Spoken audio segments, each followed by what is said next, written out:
금값 사상 최고치 경신. 요즘 뉴스 보면서 이런 생각 안 드셨나요? 남들 금으로 돈 벌 때 나만 손해보는 거 아닌가? 지인 돌반지 하나 사기도 겁나는데 이제라도 금을 사야 하나? 그런데 여러분, 여기서 정말 무서운 질문을 하나 던져보겠습니다. 만약 금값이 오른 게 아니라 여러분 지갑 속에 돈이 소리 없이 녹아내리고 있는 거라면 어떠시겠습니까? 사실 금값은 단 한 번도 오른 적이 없습니다. 인류 역사 수천 년 동안 금의 가치는 늘 한결같았죠. 문제는 우리가 맹신하는 이 종이돈입니다. 우리가 눈치채지 못할 만큼 아주 빠르게 종이돈이 휴지 조각으로 변해가고 있는 중입니다. 역사 속 수많은 제국이 무너지고 화폐가 사라질 때 금은 단 한 번도 주인을 배신한 적이 없습니다. 왜 전 세계 부자들은 위기의 순간마다 약속이라도 한 듯 노란 금속에 집착할까요? 그들이 숨기고 있는 화폐 경제의 잔인한 진실은 무엇일까요? 오늘 그 비밀을 파헤쳐 보겠습니다. 인류는 왜 하필 금을 선택했을까요? 아주 냉정한 탈락 시험을 거쳐보면 답이 나옵니다. 일단 기체나 액체는 증발하거나 새어버리니 탈락, 나트륨처럼 물에만 닿으면 터지는 위험한 금속들도 탈락입니다. 그럼 흔한 철이나 구리는 어떨까요? 치명적인 문제는 바로 녹입니다. 뼈 빠지게 번 돈이 10년 뒤에 녹가루로 변한다면 아무도 그 돈을 믿지 않겠죠. 돈이라면 모름지기 영원히 변치 않아야 합니다. 가공이 너무 힘들었던 다이아몬드나 백금까지 제외하고 나면 마지막에 딱 하나가 남습니다. 바로 금입니다. 금은 진흙탕이나 바닷속에 천년을 처박혀 있어도 꺼내서 닦기만 하면 다시 번쩍입니다.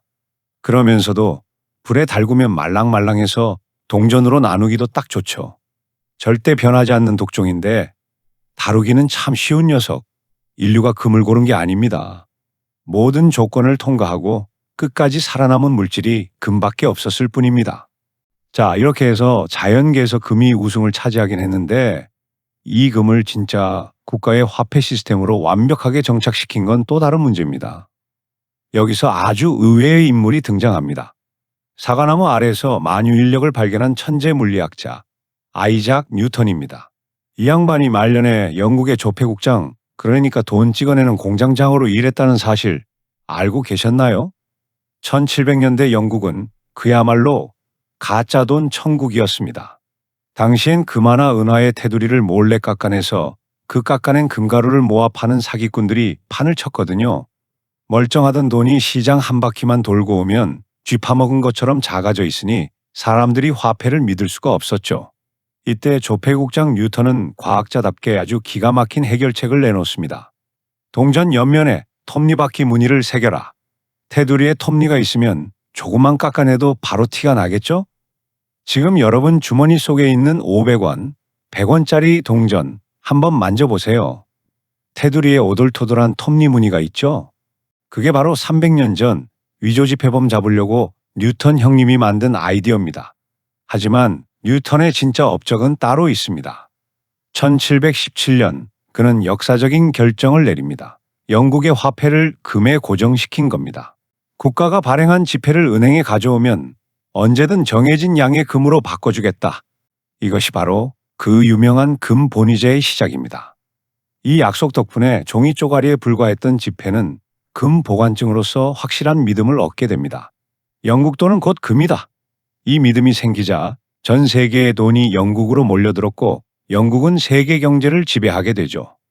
하지만 영원할 것 같던 이 황금의 약속도 전쟁과 탐욕 앞에서는 무너지고 맙니다.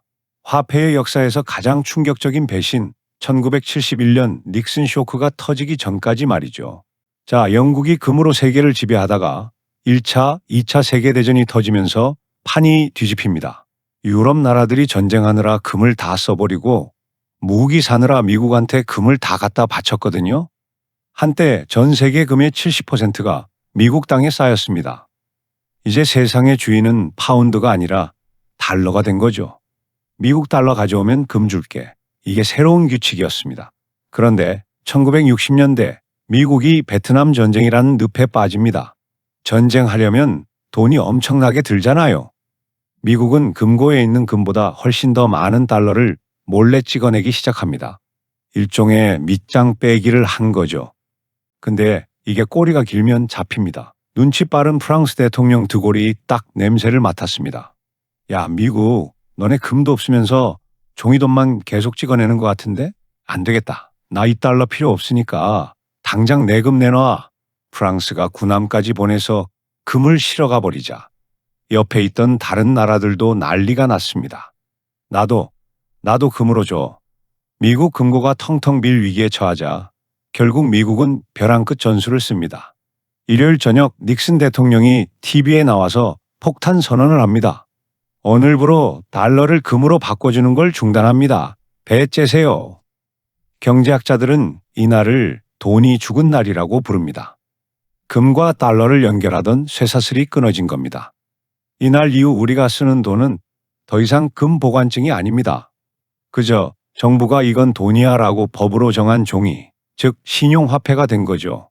믿을 건 정부의 말뿐인데 정부는 위기 때마다 윤정기를 돌려서 돈을 무한대로 찍어냅니다.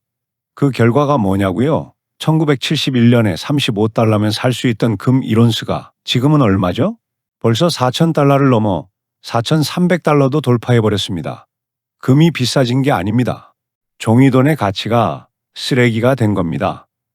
자, 역사는 반복됩니다. 지금 2025년 상황, 1970년대랑 아주 판박입니다. 여러분, 혹시 소리 없는 도둑이라고 들어보셨나요? 밤사이에 내 지갑에 있는 10,000원짜리 귀퉁이를 누가 야금야금 갉아먹는다면 어떨까요?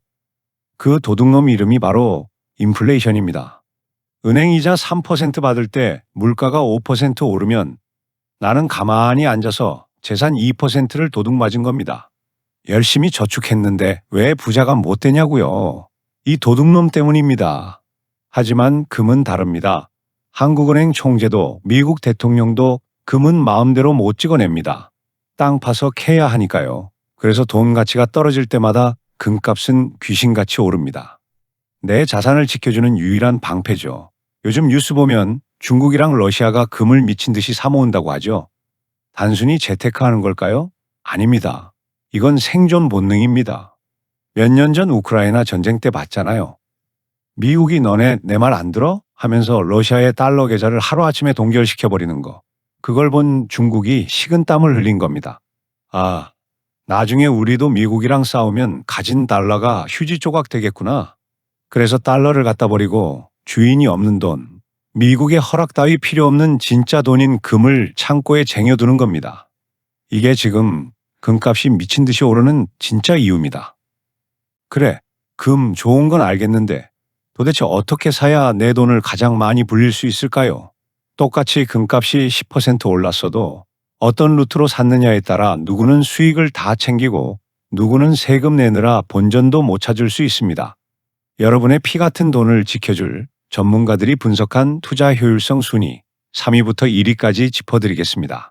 먼저 3위, 꼴찌는 금은방이나 은행에서 사는 골드바입니다. 물론 감성은 1등입니다.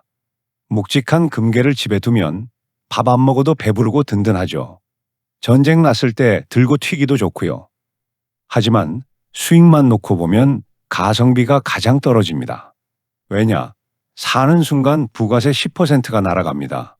여기에 제작비도 붙죠. 쉽게 말해 100만 원어치 사면 받자마자 85만 원이 되는 마법이 일어납니다. 금값이 최소 15%는 폭등해야 그때부터 본전이라는 소리입니다. 그래서 이건 투자가 아니라 수집용이나 비상금용으로 접근하시는 게 맞습니다. 다음 2위는 은행 금통장이나 주식 앱으로 사는 금 ETF입니다. 이건 접근성이 아주 좋습니다. 스마트폰으로 누워서 0.1초 만에 사고 팔 수 있으니까요. 하지만 세금이 발목을 잡습니다. 돈을 벌어서 찾을 때 이익의 15.4%를 배당소득세로 떼어갑니다. 100만 원 벌면 15만 원은 세금으로 나가는 거죠. 게다가 수익이 많은 분들은 다른 소득이랑 합쳐져서 세금 폭탄 맞을 수도 있습니다. 그래서 전문가들은 편리함은 1등이지만 세금 때문에 수익은 2등이라고 평가합니다. 자, 대망의 1위. 전문가들이 가장 합리적이라고 입을 모으는 방법.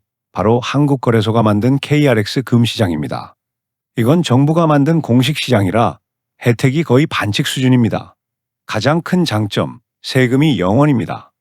주식처럼 사고 팔아서 1억을 벌든 10억을 벌든 양도소득세를 한 푼도 안 냅니다. ETF랑은 여기서 차이가 확 벌어지죠.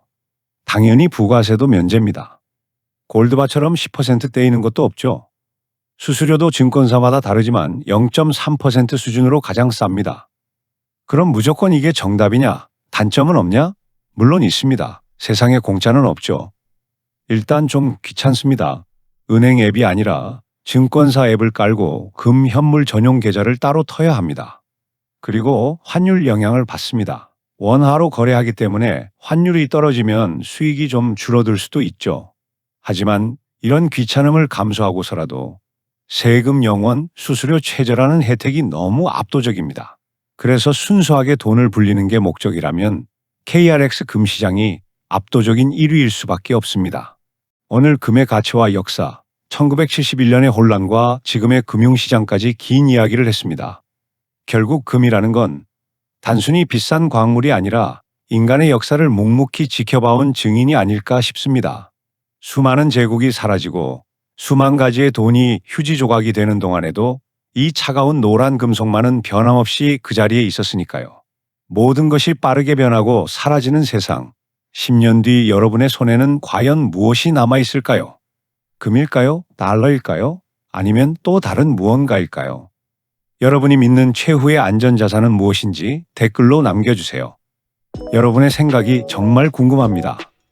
지금까지 아재경제하시였습니다. 고맙습니다.